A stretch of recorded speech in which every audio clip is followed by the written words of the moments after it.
Hola, ¿cómo les va? Soy Guillermo Jeremía. Les doy la bienvenida a una nueva entrevista de Telediario Televisión. Hoy vamos a abordar un tema de que si no tuviéramos una guerra, si no hubiera un conflicto con el Fondo Monetario Internacional, sería el tema principal en la agenda periodística, porque después de 2 años volvió la presencialidad plena a la educación en nuestro país. La pandemia provocó que un año casi se perdiese, el otro se mezclase mucho lo virtual con lo presencial. Bueno, ahora las escuelas están funcionando con presencialidad plena. Vamos a analizar esta cuestión y también cómo la estructura de la organización docente va a ser el sostén de lo que se viene en el mes de mayo, el Censo Nacional, que también fue postergado por la pandemia. Voy a saludar al profesor Horacio Madini, que es el subinspector general de la 4ª Región Escolar Sur de la provincia de Córdoba. Profesor, un gusto, ¿cómo le va? Gracias por este tiempo que dispone para nosotros. Hola, buenas tardes, ¿cómo estás? Un placer acompañarnos. Bueno, no queremos dejar de pasar más días sin posar la mirada en la educación y en lo importante que discursivamente es, pero en los hechos también, en el sentido que la educación presencial parece recuperar la esencia del acto educativo. ¿Lo siente así? Así es, así es. Teníamos nuestras escuelas y nuestros docentes y directivos acostumbrados a la escuela presencial, era la única que conocíamos, y en estos 2 años hemos aprendido a trabajar en la virtualidad, en manera combinada. Bueno, hemos aprendido a sostener la escuela pública abierta y funcionando para todos los niños y niñas de la provincia de Córdoba. Bueno, y habiendo transcurrido casi ya una semana de presencialidad plena, ¿cuál es la evaluación que se hace? ¿Cuáles son las primeras impresiones, profesor? Bueno, realmente si hablamos de lo emocional, es muy significativo el estado emocional de todos, la alegría de los docentes, de los estudiantes, de las familias. Yo creo que esta pandemia sirvió para que las familias valoricen la educación, la escuela, a los docentes, a los directivos. Y hemos comenzado bien, estamos con una matrícula en franco aumento. El día 30 de marzo vamos a tener la consolidación de esta matrícula, pero ya hemos superado los 28.000 estudiantes en el sur de Córdoba. Hemos podido comenzar a reabrir 2 escuelas rurales, que eso es muy importante. Me refiero a la Escuela Gabriela Mistral de Los Jagüeles, en el departamento Río Cuarto, y la Escuela Remedios Escalada, que está en Estancia La Emilia, en el departamento Presidente Roque Sáenz Peña. Profesor, ¿este aumento de la matrícula se puede establecer en porcentajes o todavía, como usted dice, no está consolidado? No está consolidado, pero vemos que hemos tenido que incorporar nuevas secciones, redireccionando cargos en las escuelas Mitre de Río Cuarto, Sabatini de Río Cuarto, en la escuela Jorge Newbery de Las Higueras, en la escuela Capitán Zarco de Reducción.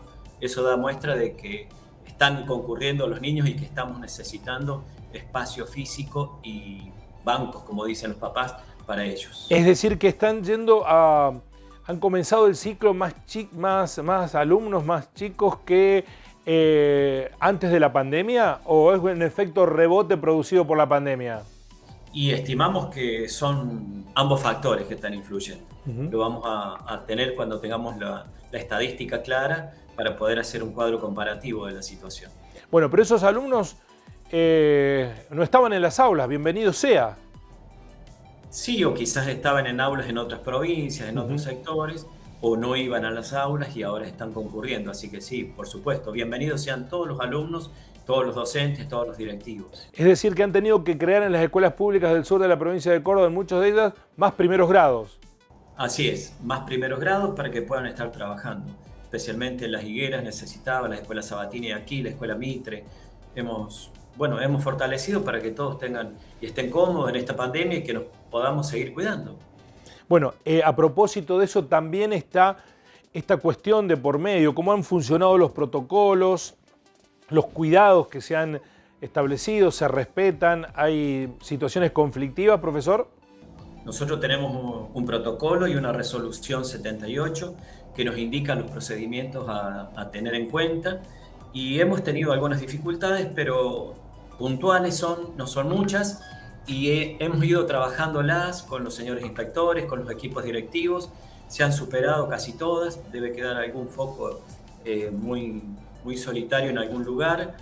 No quiere decir que no sea importante, porque lo estamos trabajando también. Y bueno, y también tenemos la novedad de la resolución 114 que el señor ministro de Educación nos ha compartido en el día 7 de marzo, en el que nos indica que los alumnos y los docentes, mientras realicen las actividades de educación física al aire libre, no tendrán que utilizar el barbijo, no será el uso obligatorio del barbijo en esa instancia. Sí, si los números de la pandemia ceden, esos protocolos se van a ir relajando por otra parte.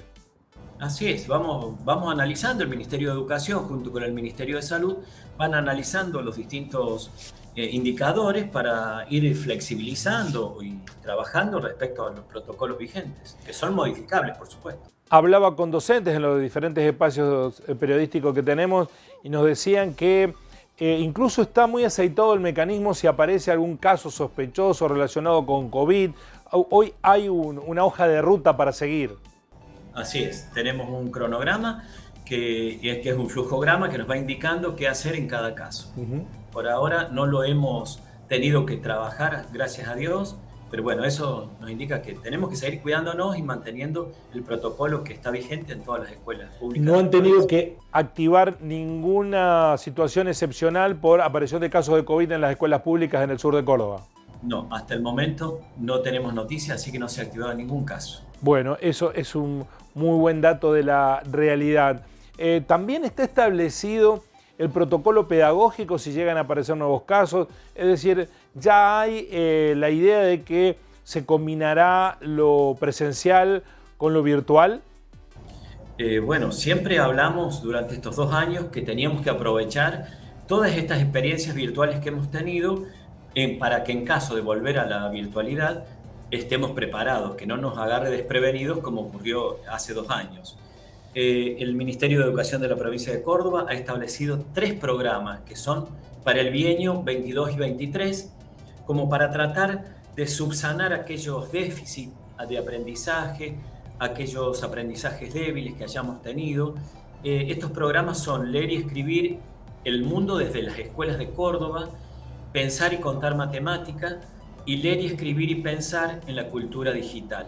O sea que estamos fortaleciendo, focalizando lo pedagógico y lo curricular en la lengua, la matemática y la enseñanza digital.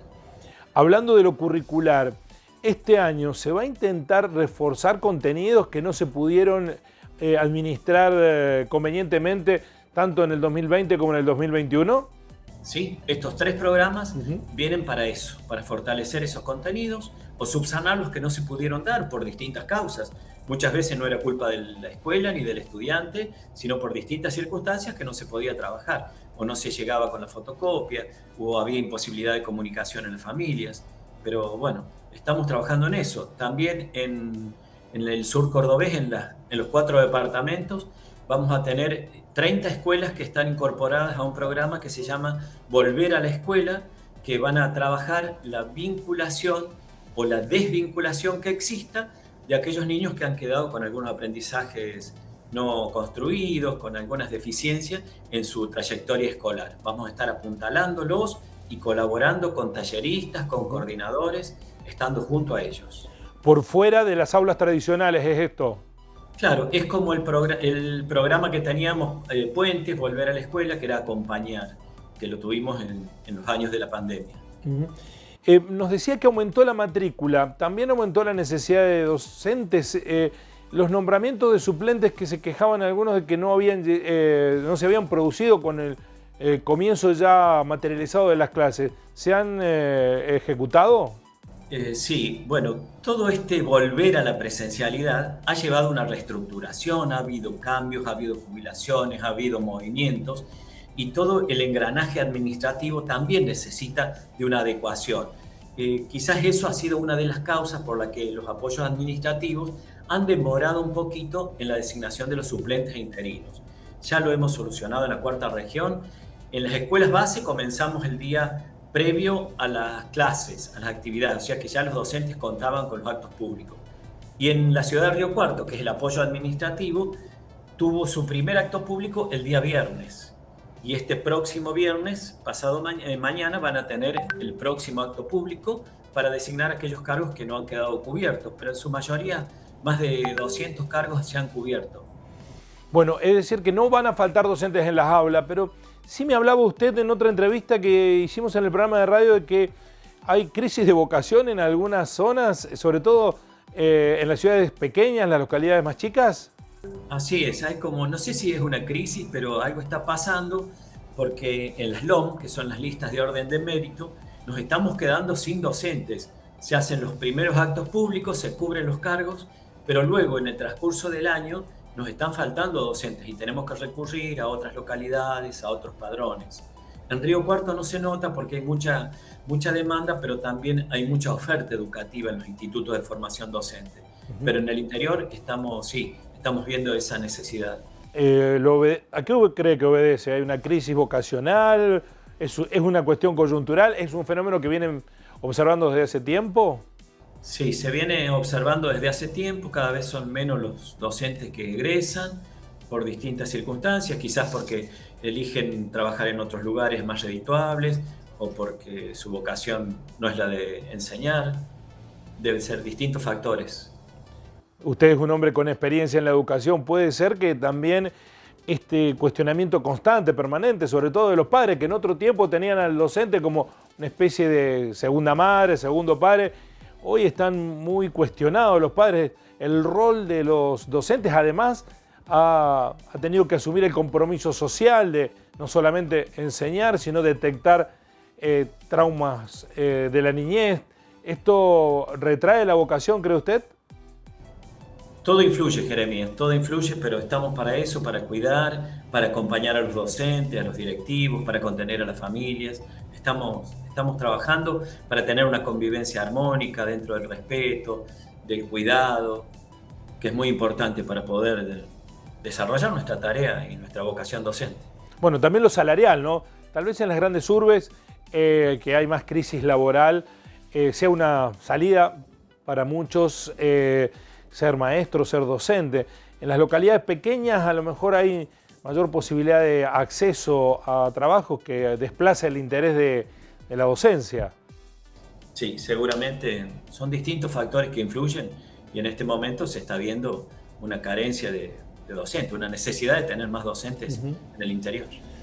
¿Entiende usted que este año va a ser un año de mucho compromiso educativo en las aulas? ¿Se les ha pedido a los directivos, a los docentes que lo asuman como tal para compensar el tiempo perdido?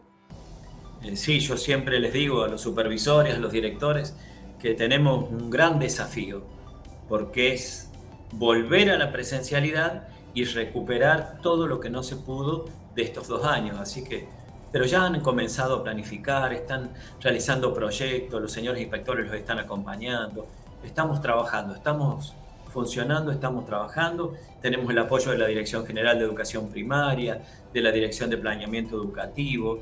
El señor gobernador ahora nos ha propuesto 1 hora más de clase en el primer ciclo, que eso es muy importante, sumado a la jornada extendida que teníamos 6 horas, que tenemos todas las escuelas de la cuarta región con el segundo ciclo cubiertas, incorporar también el primer ciclo al menos 1 hora más de clase. Eso se va a producir en todos los colegios porque el día lunes en algunos establecimientos educacionales todavía no se había informado esto. Se había informado, pero muchas veces no están los docentes, los que estaban han renunciado. Estamos reorganizándonos, poniendo en marcha la escuela nuevamente. Bueno, hay algo que usted mencionó y que pone en valor, porque la escuela, además de la función pedagógica que tiene, también en la pandemia descubrimos algo que los especialistas ya lo sabían, es una gran ordenadora social la escuela y su funcionamiento. ¿Eso la rejerarquiza, cree usted? Yo creo que la jerarquiza y que la sociedad ha podido darse cuenta del valor que tiene la escuela. En estos tiempos de pandemia, la escuela era uno de los únicos espacios donde se cuidaba realmente al niño, al docente, a la familia, insistíamos en eso. Y bueno, y se logró porque gracias a Dios no hemos tenido tantas pérdidas, tantas ausencias y la vinculación siempre existió. Bueno, es de aspiración también que los padres que a veces son rebeldes o díscolos con los maestros entiendan el rol de los maestros y de la importancia que tienen, ¿no? Que a veces discutían ese propio rol. Con 2 años de ausencia física, presencia física de los maestros, se dieron cuenta de la importancia que ellos tienen. Así es, así es. Tenían que convivir con sus hijos, 3 o 4 hijos, que tienen que imaginarse lo que hace un docente, 6 horas con 30 niños, 35 niños. No es tarea fácil. Esperemos que no se necesite otra pandemia para comprobarlo a eso, ¿no? Porque había, lamentablemente, ¿no? un descrédito que se había empezado a crecer como una bola de nieve respecto de los maestros. Sí hay aspectos de los pocos positivos que ha tenido la pandemia. Este de revalorizar la escuela es uno de ellos. ¿Ustedes lo sienten así? Así es, lo creemos, lo consideramos y lo vivimos así, porque vimos las demostraciones, el apoyo de las familias, la necesidad de los niños. Bueno, ojalá que tengamos un año, un ciclo lectivo lo más normal posible, con actividad plena y que no haya que, por temor sanitario, volver a tener que tomar medidas. Además, en este año los docentes y la organización educativa va a estar comprometida en el censo. Me gustaría en esta segunda parte del reportaje hablemos de él, porque usted es uno de los corresponsables de la organización del censo en el departamento Río Cuarto. Sí, así es. El 18 de mayo vamos a realizar en la República Argentina el censo 2022. Es un censo que se venía posponiendo por la pandemia. Ese día, bueno, va a ser feriado y estamos convocando en los distintos departamentos a los docentes, a las estructuras docentes, a las estructuras de la administración pública, para que se sumen como jefes de radio, como censistas. Tenemos ya designados en los distintos departamentos a los jefes departamentales. Para el departamento Río Cuarto es la señora inspectora Adriana Bongiovanni, que me acompaña en el departamento Río Cuarto. En el departamento General Roca es la inspectora Liliana Contreras. En el departamento Juárez Selman es la inspectora Fanny Labori. Y en el departamento Presidente Roque Sáenz Peña es la inspectora Fabiana Arrobarrena. Los jefes de fracción, los jefes departamentales, van a tener a su cargo jefes de fracción.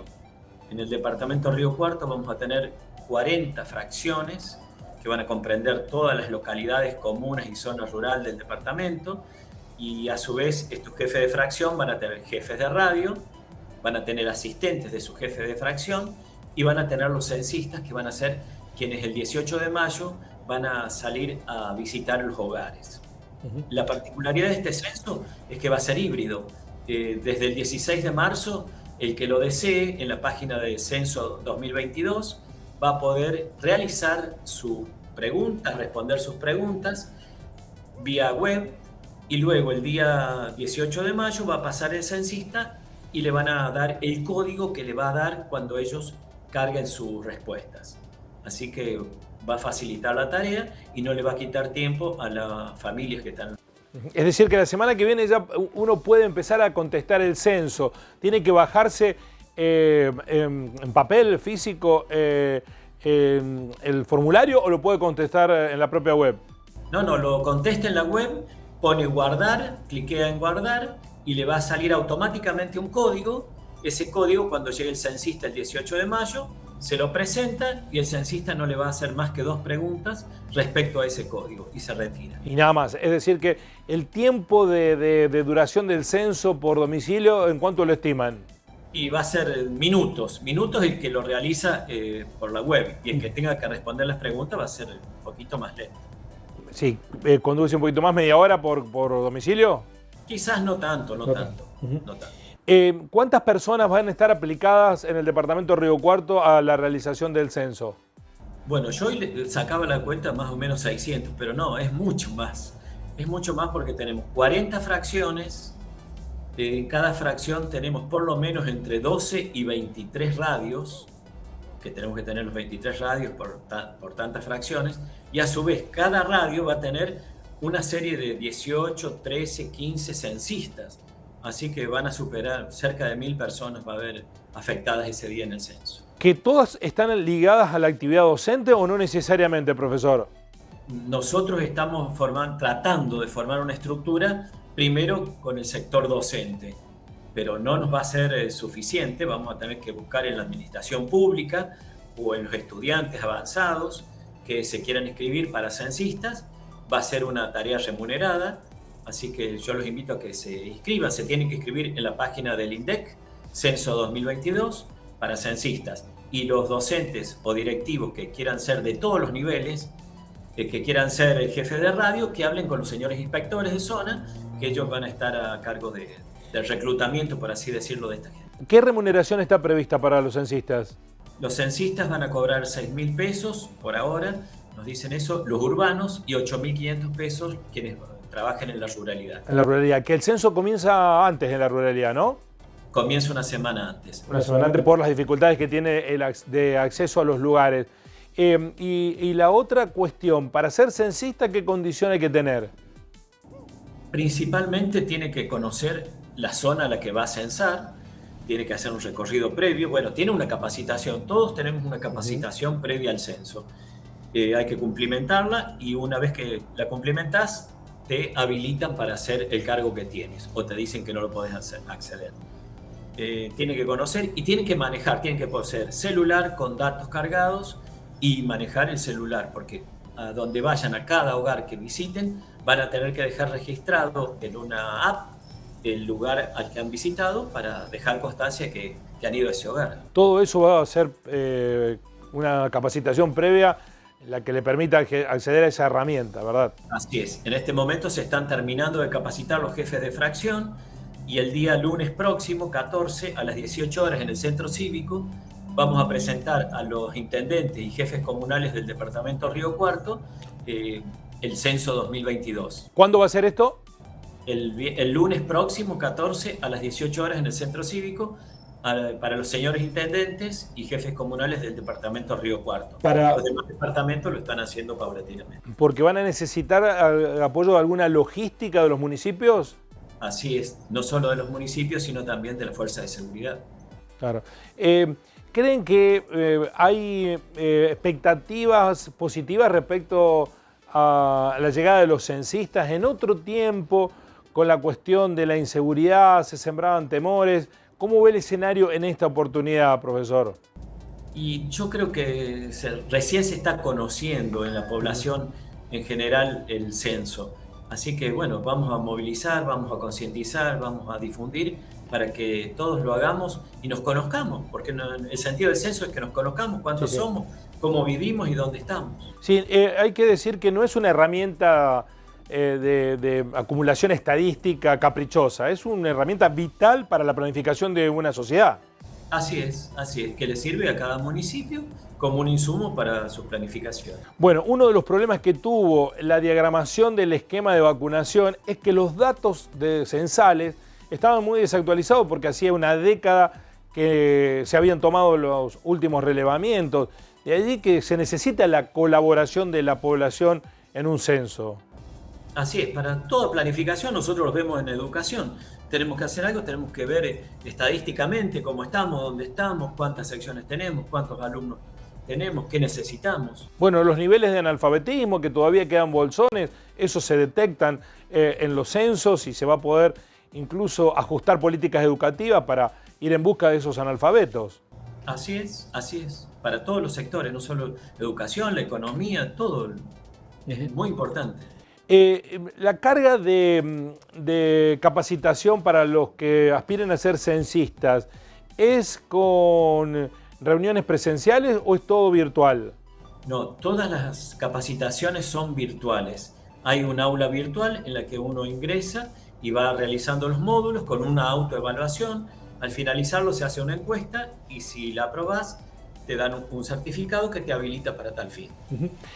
Para ser censista, ¿hay que entrar a la página o hay que ir a la cuarta región escolar? Ambas cosas. Hay el Index, está haciendo un listado, una nómina, ya tienen muchísimos censistas inscriptos que van a ser luego seleccionados. Se les va a avisar si fueron aceptados o no. Y luego vamos a necesitar seguramente en la región censistas para todos para todas las localidades. Claro, porque eso se va distribuyendo por región. El censista de Río Cuarto va a trabajar sobre Río Cuarto y no sobre otro lugar. Tienen que conocer el lugar que van a censar, porque no podemos traer a alguien de Vicuña Maquena a censar a Río Cuarto, porque va a estar perdido realmente. Como siempre, el compromiso de la educación en esta logística que es tan importante. ¿Esto es obligatorio o las decisiones son voluntarias? Bueno, supongo que para el personal directivo es obligatorio, tienen funciones que no se pueden delegar. Sí, no queremos decir eso, no queremos decir que sea obligatorio. Los invitamos cordialmente a sumarse a la estructura.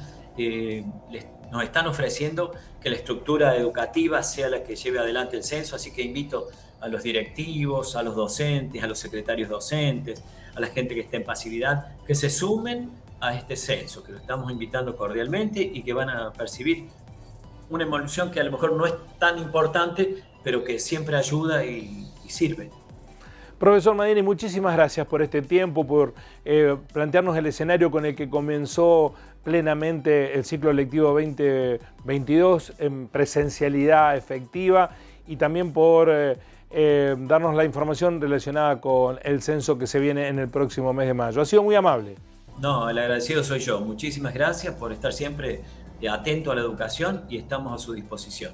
Muchas gracias, hasta la próxima. El profesor Horacio Madini, subinspector general de la 4ª Región Escolar y a la vez responsable del censo en el departamento de Río Cuarto, hablándonos sobre la presencialidad plena en la educación en todo el país. Ojalá que si nos cuidamos y somos respetuosos de las normativas establecidas, podamos tener un ciclo lectivo normal, sin ningún tipo de alteración. Y también el compromiso de asumir el rol ciudadano, porque va a haber mucha gente trabajando para hacer el censo. Nosotros como mínimo lo que tenemos que tener es predisposición a contestar las preguntas. Es nuestro aporte que tenemos que hacer para que nos ayuden a planificar acciones que después nos van a terminar beneficiando. De eso se trata. Nos encontramos en una próxima entrevista de Telediario Televisión. Gracias por estar ahí.